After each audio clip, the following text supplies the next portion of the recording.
Shalom, selamat pagi, selamat hari Minggu, Bapak Ibu jemaat Tuhan yang terkasih. Renungan kita pada pagi hari ini di Minggu Sengsara yang pertama, tanggal 14 Februari 2021, terbaca di dalam kitab Kejadian pasal 9 ayat 8 hingga ayat yang ke-17 dengan tema janji keselamatan untuk segenap ciptaan. Bapak Ibu jemaat Tuhan yang terkasih, memasuki Minggu Sengsara Tuhan Yesus yang pertama, kita diajak untuk belajar dari firman Tuhan yang akan memberikan kekuatan kepada kita di dalam menghadapi berbagai situasi dan kondisi yang mencemaskan, menakutkan sepanjang awal tahun 2021. Ada begitu banyak peristiwa-peristiwa tragis yang terjadi, seperti bencana alam, peristiwa-peristiwa kemanusiaan. Bencana-bencana alam terjadi, gempa di Majene dan Mamuju, Sulawesi Barat, banjir di Kalimantan Selatan, kecelakaan jatuhnya pesawat Sriwijaya Air SJ182 yang telah banyak menelan korban. Peristiwa kemanusiaan yang terjadi, yang sedang kita alami sekarang ini, yaitu pandemi COVID-19 yang telah menelan banyak korban yang meninggal dunia, saudara-saudara kita yang terpapar, banyak orang kehilangan pekerjaan akibat dari ini semua. Bapak Ibu saudara-saudaraku, muncul berbagai jenis kejahatan, kekerasan dalam rumah tangga. Ayah membunuh ibu, terus ibu membunuh anak-anak. Terjadi pemerkosaan, terjadi pencurian, penipuan, dan semua aktivitas dibatasi, termasuk anak-anak tidak bisa belajar di sekolah, dan kita semua sebagai jemaat Tuhan beribadah di rumah masing-masing.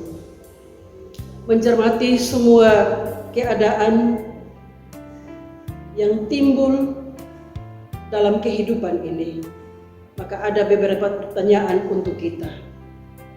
Kepada siapa kita meminta pertolongan? Ada sebuah istilah tren, siapa mau help? Sikap apakah yang mau kita tunjukkan untuk meminimalisir masa-masa sulit yang dihadapi? Sebagai umat Kristiani, cara apakah yang mau kita tunjukkan untuk mengatasi semua kesulitan ini? Bapak Ibu saudara-saudariku yang diberkati Tuhan, pada bahagian firman Tuhan ini mencermati tentang janji keselamatan untuk segenap ciptaan sesuai dengan tema Minggu Sengsara ini. Isinya tentang Allah memilihmu sebagai orang yang menerima kasih karunia. Alasannya karena ia memilih taat kepada Tuhan Allah. Ia memimpin keluarganya taat kepada Tuhan Allah dan memiliki iman kepada Allah, sehingga Allah memelihara Nuh. Hal itu nyata setelah peristiwa air bah. Ia membangun mezbah bagi Allah. Ia memuliakan Allah. Kita dapat membacanya di dalam Kejadian pasal 8 ayat 20 sampai ayat yang ke-22. Kesetiaan dan ketaatan Nuh beserta keluarga yang memuliakan Allah membuat Allah mengikat perjanjiannya dengan Nuh setelah air bah.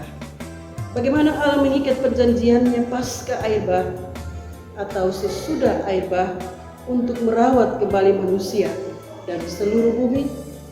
Ayat 3, ada 3 hal penting yang disebutkan dalam teks ini.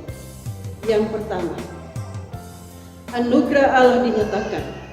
Kita bisa lihat dalam ayat yang ke-11. Allah menyatakan janjinya bahwa tidak akan ada lagi hukuman berupa air bah dan tidak akan ada lagi air yang memusnahkan bumi. Yang kedua, kesempurnaan Allah ditegakkan. kita bisa dapat melihatnya pada ayat yang ke-12. Pelangi adalah tanda perjanjian antara Allah dengan segala makhluk yang ada di bumi. Tanda sebagai sebuah istilah yang penting dalam Alkitab. Bandingkan kitab Yosua 4 ayat 5, 6, dan 21 dan pasal 21 ayat yang ke-27. Tanda busur bersifat permanen bagi segala makhluk, dan tanda busur itu pula berlaku untuk selama-lamanya. Allah itu sempurna dalam keputusannya, karyanya, dan perbuatannya. Hal yang ketiga, kesetiaan Allah dinikmati. Itu kita bisa dapat melihat pada ayat yang ke-13 sampai ayat yang ke-17. Tanda busur di langit mengingatkan tentang kesetiaan Allah akan perjanjiannya, yaitu aku akan melihat dan mengingat perjanjianku. Ayat 16 dan ayat yang ke-17. Bapak Ibu, jemaat Tuhan yang terkasih, mencermati isi firman Tuhan ini, bahwa dari pihak Allah memegang kuat komitmennya terhadap perjanjiannya dengan umatnya. Nuh menjadi contoh dan teladan bagi semua umat manusia.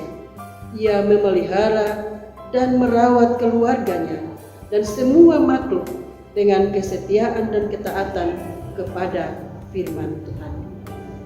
Ia juga berpegang kepada komitmen bahwa ia memilih hidup yang berbeda walaupun ada begitu banyak kejahatan, kekerasan orang-orang seangkatannya pada zaman itu. Banyak orang mengikuti keinginannya sendiri. Dosa semakin merajalela, dan ketika ia melaksanakan perintah Allah, banyak orang mencemooh dan mengolok-oloknya, tetapi Nuh tetap memilih taat kepada Tuhan. Dengan itulah Allah menyatakan kasih karunia-Nya kepada Nuh melalui firman dan kehendaknya. Ia mulai memulihkan kehidupan baru, merawat kembali dunia setelah peristiwa air bah yang ditandai dengan pelangi. Bapak, Ibu, saudara-saudariku yang diberkati Tuhan, perjanjian ini memberi landasan universal atau menyeluruh, dan merupakan perjanjian yang paling luas dibandingkan semua perjanjian yang ada. Sebab di dalamnya Allah membuat janji yang menyangkut bumi sebagai suatu keseluruhan, bukan hanya janji kepada umat manusia saja. Janji ini diberikan sesudah terjadi air bah, sebuah kisah yang mencakup pengadilan Allah atas dunia yang berdosa dan karya penyelamatan Nuh dan keluarganya.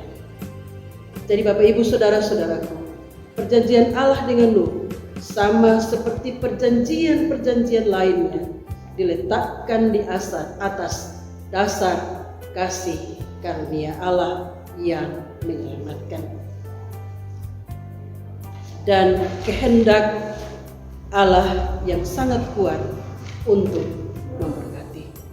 Perjanjian ini akhirnya menunjuk ke masa depan yang baik bagi dunia dan umat manusia. Oleh karena itu, Bapak, Ibu, jemaat Tuhan yang terkasih, dalam menghadapi masa-masa sulit seperti yang disebutkan di atas, mengingatkan dan menyadarkan kita bahwa Allah meletakkan semua janjinya kepada manusia dan alam ciptaannya di atas dasar kasih karunia Allah. Dengan demikian, upaya pemulihan dan perawatan semua situasi dan kondisi yang mencemaskan dan menakutkan ini hanya dengan berasal dan berpusat pada kasih karunia Allah. Manusia tidak bisa mengambil tindakan pemulihan dan perawatan kehidupan dengan memakai kekuatan dan keinginan sendiri tanpa kasih karunia Allah, dan juga bukan menuruti keinginan manusia sendiri, tetapi hanya dapat dilakukan atas dasar kasih karunia Allah. Tetapi secara bersama-sama seperti yang dilakukan oleh Nuh yang merawat kehidupan bersama semua anggota keluarganya dengan memelihara hidup beriman, setia, dan taat kepada janji firman Tuhan. Ia juga berpegang pada komitmen sebagai sebuah prinsip bahwa Allah yang sempurna di dalam keputusan-keputusannya. Oleh sebab itu, sebagai orang percaya, sikap yang tepat untuk merawat dan memulihkan keadaan bersama keluarga dan alam semesta adalah dengan tetap hidup dalam kesetiaan dan ketaatan kepada janji-janji Allah. Bapak, Ibu, saudara-saudaraku yang diberkati Tuhan, jaminan hidup baru akan dinikmati orang percaya apabila memiliki suatu keyakinan bahwa Allah akan senantiasa melihat dan mengikat perjanjiannya dengan manusia, sehingga setiap kesulitan yang dihadapi tidak merasa bahwa itu adalah sebuah hukuman, tetapi adalah sebuah pembelajaran yang sedang diberikan oleh Allah untuk menerima keselamatan.